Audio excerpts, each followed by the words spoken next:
Si et desplaces per Palamós en patinet elèctric, aquesta informació t'interessa.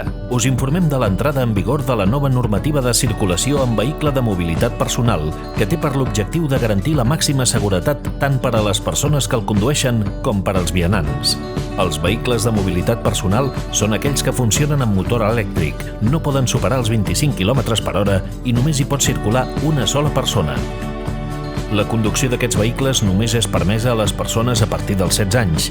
És obligatori portar casc i no es poden fer servir auriculars, telèfons mòbils ni res que provoqui la distracció del conductor. La circulació amb aquests vehicles es farà sempre per la calçada o pel carril bici. Resta prohibida la circulació per zones de vianants, voreres, places, així com per vies interurbanes.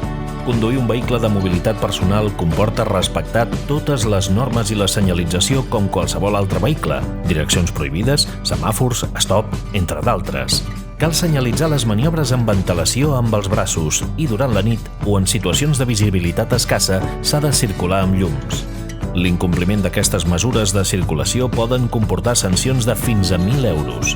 Gaudeix del teu patí elèctric respectant les normes. Ajuntament de Palamós, àrea de seguretat i mobilitat.